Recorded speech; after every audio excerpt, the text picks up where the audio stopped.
Olá, eu sou o Eduardo Moreira, eu tenho um canal do YouTube, é muito fácil, é Eduardo Moreira. Mas eu queria convidar você para assistir esse vídeo aqui no 247. E é claro, se inscreva lá no meu canal e aqui também no 247. Olá e bom dia. Hoje o nosso papo vai ser sobre privatização. Mas antes de entrar no tema de privatização especificamente, eu queria trazer alguns conceitos para a mesa, para a gente poder compreender alguns elementos econômicos que a gente tanto fala, sem ter ele de uma forma tangível, palpável e compreensível para poder ajudar a gente a chegar às conclusões que a gente precisa chegar. A gente vai falar um pouco sobre os conceitos de impostos, de investimentos, de dívidas, e aí sim a gente vai falar um pouco de privatização. E para isso vou voltar no tempo, voltar até uma sociedade tribal, digamos assim, e entender como é que as coisas funcionavam naquela época, a origem de tudo. Imagine uma tribo, né, composta por pessoas, e nessa tribo você tinha 10 pessoas, por exemplo. Como é que funcionava o dia a dia dessas pessoas na tribo? Essas pessoas se mudavam para um lugar, chegavam num lugar e tinham que viver daquilo que elas tinham naquele lugar, de colher frutas, de pegar água do riacho ou do lago ali, de matar alguns animais para poder comer, da caça que elas tinham. Só que existiam algumas regras para que a chance dessa tribo sobreviver fosse maior. Então, por exemplo, existia um elemento que era um elemento de redistribuição daquela riqueza que era encontrada ou gerada. O que isso quer dizer? Quer dizer o seguinte: se alguém pegasse e caçasse alguma coisa, essa caça ela era entregue para o líder daquele grupo, que pegava a caça e distribuía por todo mundo. É engraçado, a gente vê hoje às vezes uns programas na televisão, naqueles canais lá que mostram os animais caçando, etc. E com os animais é muito assim, né? Um animal pega a caça, todos se juntam e eles dividem ali. E por que isso era feito? Porque na época o pessoal era socialista, não tinha nada a ver com isso. Isso era feito assim porque isso aumentava as chances de todos ali no grupo sobreviverem. Porque ninguém consegue caçar o urso todo dia, né? Você um dia deu a sorte de encontrar o urso e um dia deu a sorte de conseguir caçar o urso. Isso não acontece todo dia. Se você dependesse só do urso que você caçasse, você ia morrer, né? Então as pessoas elas aceitavam abrir mão daquilo que elas tinham gerado de riqueza, para que isso fosse distribuído para todo mundo, inclusive para elas, claro, porque elas sabiam que adiante elas iam precisar da riqueza que os outros gerassem também. Então existiam dois conceitos aí, um de redistribuição e um de reciprocidade. E elas entendiam também que um grupo era tão mais forte como mais forte eram todos os elementos do grupo.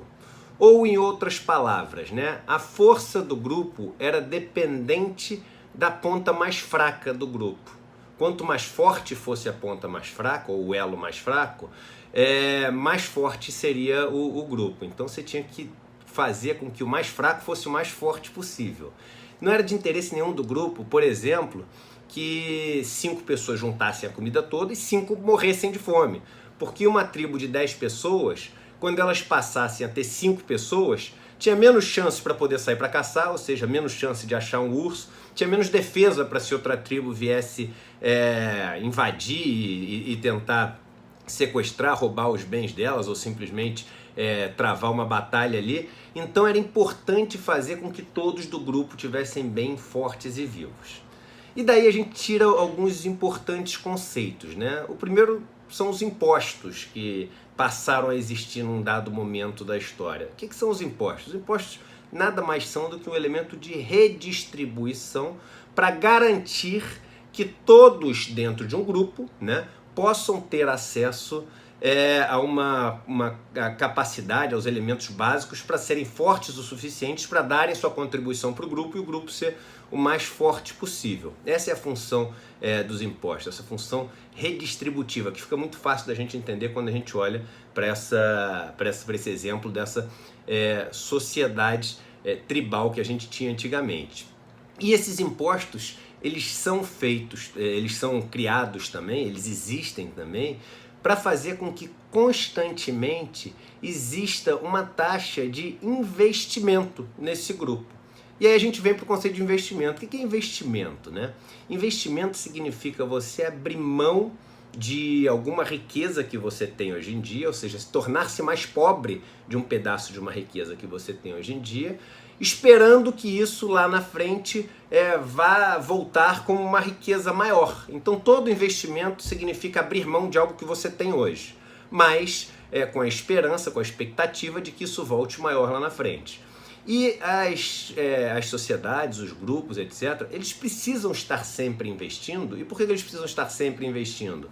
Para que seja criada riqueza, seja gerada riqueza. E esse investimento pode ser, por exemplo, a mão de obra. Isso faz parte da riqueza de um grupo. Então, quando você trabalha, você está colocando, abrindo mão de uma certa energia sua para poder voltar isso em termos de mais riqueza lá na frente. E você tem que gerar riqueza, porque qualquer comunidade, ela consome riqueza ao longo do tempo, e a riqueza vai diminuindo. Se ela não gerar nova riqueza, a sociedade ela acaba deixando de existir. Outro conceito importante quando a gente volta para essa sociedade tribal é que o grupo ali e as pessoas que dividiam e o que era colhido para ser dividido, etc., existia uma sensação de ser tudo uma coisa só. Em outras palavras, o Estado, que não existia naquela época, ou seja, o poder jurídico, né, a figura jurídica que existia, que era que distribuía tudo, ela era simplesmente uma continuação da nação, que eram as pessoas, que era o grupo. Que nação é isso, nação é um grupo de pessoas que está ali unido, e Estado é a pessoa jurídica que representa esse grupo de pessoas. Então um era meio que uma continuação do outro, eram coisas muito interligadas. Pois bem, num dado momento houve uma grande mudança de paradigma no mundo, que você passou a ter a propriedade privada, né? Então você passou a ter pessoas que eram donas de pedaços de terra, donas de meios de produção, etc. E isso fez com que esse processo ele ficasse um pouco diferente do que era antigamente. E você passou a ter alguns núcleos dentro dos grupos, tendo como objetivo não fazer com que o grupo fosse cada vez mais forte, mas com que esse núcleo, essa pessoa, esse indivíduo, essa família, essa empresa, fosse cada vez mais forte, cada vez maior. E, além de encontrar riquezas na natureza, elas passaram a encontrar riqueza nos outros indivíduos do mesmo grupo, né? O que, pensando assim nessa cadeia lógica, parece até uma coisa absurda. Pô, mas como é que você chama de mesmo grupo, então, se um está pegando riqueza em cima do outro, etc. Mas é assim que as coisas funcionam. Mas você continuou tendo, misturado com isso, o poder público. O que era o poder público? Era uma organização que funcionava igualzinho lá na época dos nossos antepassados tribais, que reunia um pouquinho do que cada um caçou, né, gerou de riqueza, e redistribuía para todo mundo, para o grupo continuar forte. E isso passou a ser o poder público, passou a ser o que a gente chama hoje em dia de Estado, com essa função redistributiva. Mas você tinha o Estado de um lado e do outro lado esses núcleos que passaram a ter esse objetivo de ser cada vez maiores, de acumular cada vez mais riqueza, independente de onde vinha essa riqueza. E aí esse grupo teve uma ideia em algum momento brilhante. E essa ideia foi a seguinte: olha, eu tenho como usar o Estado para ser um coletor de riquezas e um canalizador dessas riquezas para aumentar a minha riqueza pessoal em detrimento da do grupo. O que é uma maluquice, pô. Como é que eles conseguiram fazer isso? E a principal maneira que eles conseguiram fazer isso foi endividando o Estado. E como é que eles colocaram esse vírus nesse programa, né? Que é como se eu tivesse um programa de computador que você colocou um vírus e esse vírus vai crescendo, crescendo, de repente toma o controle todo do programa de computador.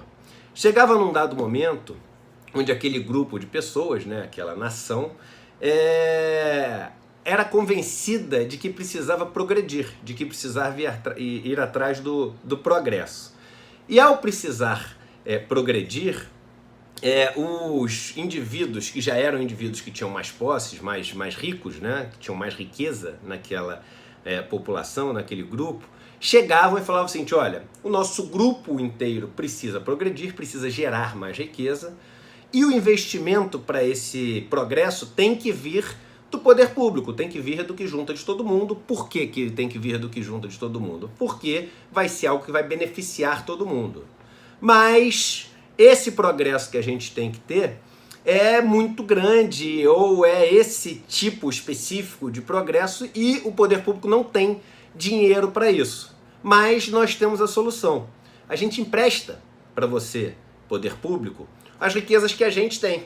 Mas depois, quando você gerar todas essas riquezas, você tem que devolver para a gente isso que a gente emprestou para vocês. E aí pronto, está colocado o vírus no sistema. Você começa a endividar o poder público, endividar, ele vai ficando cada vez mais endividado, até que chega num ponto onde o poder público fica tão endividado que toda a riqueza que é coletada de todos os indivíduos do grupo, ela não serve mais para aquela redistribuição para os elementos mais fracos, mas sim para honrar aquela dívida que foi feita lá no começo, que se tornou gigante por causa do acúmulo de juros, desse poder dos juros compostos, de juros sobre juros. Então o Estado passa a ser um elemento canalizador de toda a riqueza das pessoas mais pobres para as pessoas mais ricas. E aí, uma das soluções, aí o Estado fica absolutamente falido, sem capacidade de investir, e aí que acontece, chegamos na privatização, uma das coisas que acontece são essas pessoas mais ricas chegarem para o Estado nesse ponto onde o endividamento fica enorme, o Estado perde sua capacidade de gerar riqueza e fala o seguinte, olha, você tem esse problema aí. E as pessoas se esquecem que quem gerou esse problema é o mesmo cara que está oferecendo a solução. E fala o seguinte, olha, mas uma das soluções que você tem é o seguinte, o que você tem aí que você já coletou de todo mundo? Me diz os ativos que você tem. Faz o seguinte, vende isso para pagar sua dívida e aí você resolve o problema. E aí você consegue um mecanismo que, na verdade, coletou montanhas de riqueza, ou seja, os ativos que tem em poder do Estado, e transfere isso para a iniciativa privada, fazendo com que a equação termine toda bem feita. Então a privatização nada mais é do que isso. Você pegar ativos que foram criados pegando um dinheirinho de todo mundo e transformar esses ativos, transferir esses ativos para a mão de pouquíssimas pessoas, que são as pessoas que emprestaram dinheiro lá atrás, que virou essa montanha aí. Aí você deve estar pensando, não, mas não é isso, porque você, quando privatiza, a empresa privatizada não vai para essas pessoas, vai para outros grupos, mas são grupos privados também, que também são donos dessas dívidas, e o dinheiro que é coletado com isso, que é o dinheiro em troca desses ativos, né, que você vendeu de todo mundo, não vai para todo mundo, vai só para um grupo de pessoas que tem essa dívida. E aí a gente chega no caso brasileiro, né? Onde hoje em dia fala-se tanto de privatização, que o Estado está falido, etc. Muito parecido com toda essa historinha que eu acabei de contar. E aí você tem duas situações. Uma situação onde você tem alguma empresa que realmente está consumindo cada vez mais essa riqueza pública, ou seja, uma empresa está dando prejuízo todo ano, etc., e não está contribuindo em nada para o poder público. Pode ser que seja uma empresa que esteja dando prejuízo, mas que seja essencial para fazer com que todas as pessoas daquele grupo, daquela nação, tenham uma condição melhor de viver, uma capacidade maior de poder exercer suas funções no dia a dia de uma maneira justa, de uma maneira igual, né? Vamos ter na cabeça que empresa pública não existe só para dar lucro. Isso é uma ideia que a gente tem, que a gente traz da iniciativa privada. As empresas públicas existem para fazer com que oportunidades e que condições sejam mais bem distribuídas e que todos no grupo tenham uma força maior. Então tem empresas que, se elas têm essa característica de dar prejuízo, né, e de não dar condições ou coisas que a sociedade precisa, principalmente as pessoas mais fragilizadas da sociedade, faz sentido você se livrar daquilo. Particularmente essas empresas normalmente não têm valor nenhum, né? Agora, o que a gente está falando de privatizar, por exemplo, a Caixa Econômica Federal, eu estou gravando esse vídeo principalmente porque eu recebi assim, centenas de pessoas pedindo para eu gravar um vídeo sobre a questão da privatização da Caixa, a gente está fazendo exatamente o contrário. Exatamente o contrário. A gente está pegando uma empresa que, número um, ela dá um lucro enorme, né? O lucro da Caixa vai fechar o ano passado em mais de 15 bilhões de reais e um retorno sobre patrimônio de quase 20% de retorno sobre patrimônio. Ou seja, uma empresa que, para qualquer padrão, uma empresa super lucrativa, super saudável, super lucrativa mesmo. E, além disso, cumpre um papel essencial de levar condições para muitas pessoas no Brasil que não têm condições de ter algum acesso a esse mercado financeiro, a esse não só o mercado de investimentos, mas o mercado do dinheiro, a ter um financiamento para comprar uma casa, a conseguir juntar algum dinheiro, poupar algum dinheiro e coisas do gênero. Aí você chega nessa empresa, nesse bem que é de todo mundo, que vale um dinheirão. Só para vocês terem ideia, o Banco do Brasil, por exemplo, ele vale quase 150 bilhões de reais. O que isso quer dizer? Quer dizer o seguinte, se eu privatizo o Banco do Brasil, que é quase R$1.000 de cada brasileiro, esse dinheiro que você tem, que é seu, ele vai 100% para as pessoas que endividaram o país. Para as pessoas que têm essa dívida. Por exemplo, eu tenho um monte de investimento em título público brasileiro, então vem para mim. Esse vai zero para você. Zero. E hoje em dia, com a emenda constitucional 95, se a gente diminui despesa, até pode ir alguma coisa para educação, saúde, etc. Mas se não é diminuição de despesa, e quando você vende uma empresa dessa que dá um monte de lucro, você não está diminuindo despesa, você só está gerando receita a mais, o dinheiro vai 100% para pagar juros.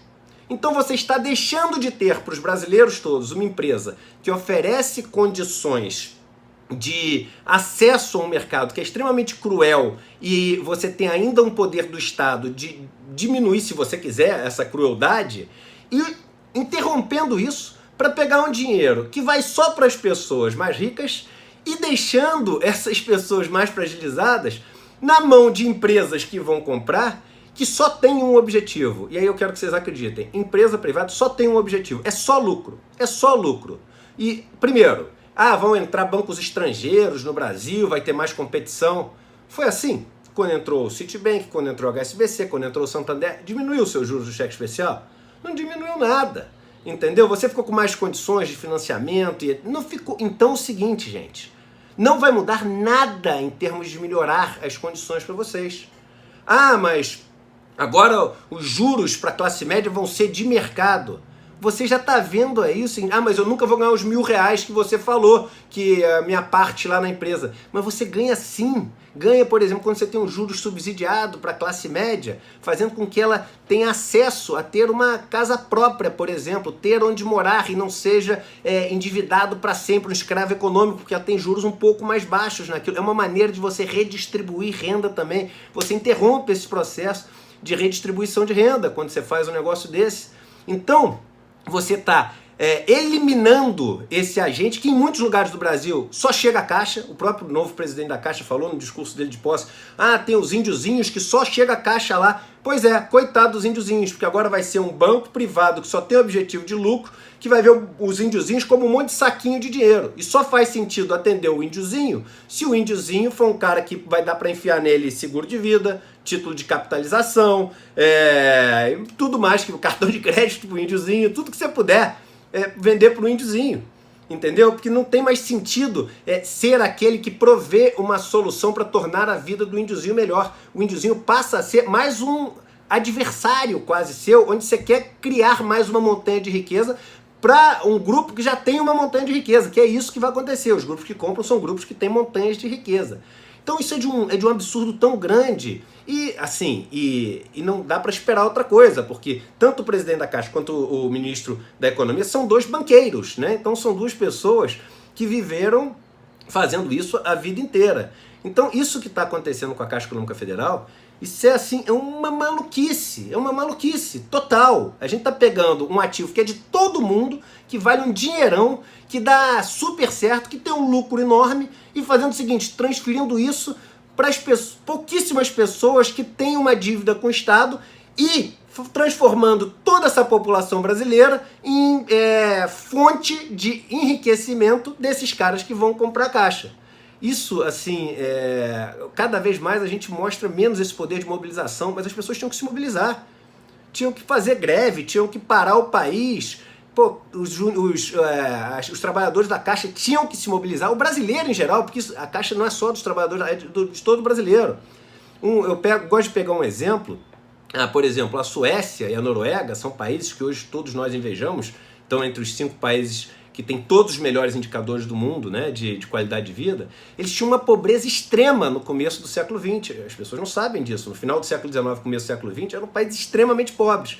E ali, na década de 30, você teve, com movimentos sociais, com greves, paralisações, etc., a tomada do poder dos trabalhadores, dos partidos sociais democratas, que não tem nada a ver com PSDB. PSDB virou uma sigla, né? Quer dizer, era uma sigla, virou um nome, não quer dizer mais uma sigla. Né? Dória não é social-democrata. Todos esses caras do PSDB que a gente vê tem zero de social-democrata. Né? Social-democracia foi isso que se tinha lá atrás, onde esses trabalhadores tomaram o poder, e aí quando eles tomaram o poder, eles fizeram uma sociedade muito mais equalitária, que tem pessoas ricas, tem pessoas pobres, tem meritocracia, tem tudo isso, mas existe uma participação muito maior no Estado para, igual naquelas nossas sociedades tribais, fazer com que as pessoas que têm menos condições possam ter mais condições e viver num mundo mais justo. Então, mas o que eles fizeram naquela época?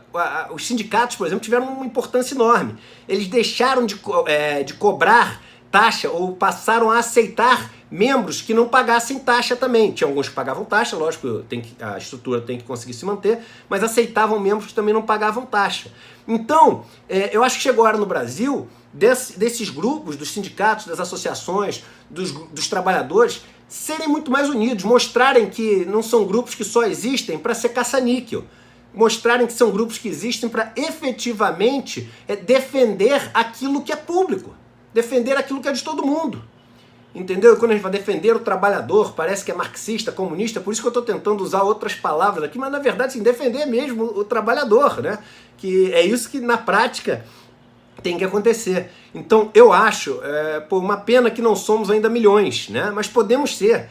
Éramos quase nada há pouco tempo atrás, somos quase 100 mil hoje aqui, e podemos ser alguns milhões daqui a pouco, mas a gente não deveria deixar acontecer essas privatizações, como a da Caixa, por exemplo. Isso vai tornar a vida de todos os brasileiros, classe média e classe baixa, pior, porque um banco a mais não vai mudar em nada o nível das taxas de juros, não vai mudar em nada o nível de financiamento, vai piorar, e o exemplo que a gente tem são os bancos que já entraram no Brasil, novos, que não mudou nada, e vai piorar muito o acesso, principalmente em lugares onde a Caixa é meio que monopolista, só tem ela. Então eu acho que chegou a hora da gente começar a pensar de uma forma mais inteligente nessa organização que a gente tem para não deixar que esse tipo de coisa aconteça. Bem, gente, desculpa, hoje eu passei um pouco do tempo que normalmente eu passo falando aqui no grupo, mas tem coisas que eu acho que vale a pena a gente explicar de uma forma mais detalhada. Tinha um professor, um ex-chefe meu, que foi professor meu também na vida, que ele falava o seguinte: Eduardo, me explica devagar que eu entendo rápido. E eu acho que na vida muitas vezes é assim mesmo.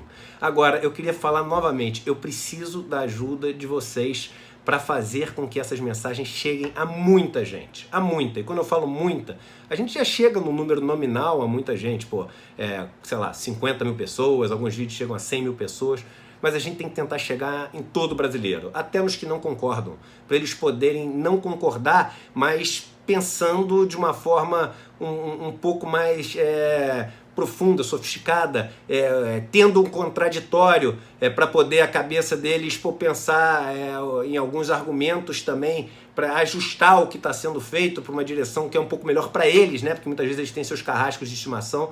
Então eu conto com a ajuda de vocês para ajudar a espalhar essa mensagem, compartilhar, para poder chamar amigos para assinar esse canal, para a gente poder formar realmente um movimento. Eu falo isso, eu considero vocês embaixadores desse canal, embaixadores dessa mensagem. Então assina o canal se você não assinou, curta, é importantíssimo ter muita curtida, porque isso joga no algoritmo e aí os vídeos começam a ter uma visualização muito alta, e convidem amigos para curtir e compartilhar o canal. É muito importante que vocês façam isso, compartilhando essa mensagem para todo mundo. E não vamos perder a esperança não. Foram nos momentos mais difíceis que todos esses países passaram. Eu dei o exemplo hoje da Suécia e da Noruega, que eles conseguiram virar o jogo e transformar os países em menos de 100 anos nessa maravilha que eles se tornaram hoje em dia. A gente pode fazer igual. Se não der para mim, para os meus filhos, para os meus netos, eu tenho certeza que dá. Mas começa agora. Um abraço, gente, e um bom dia para vocês.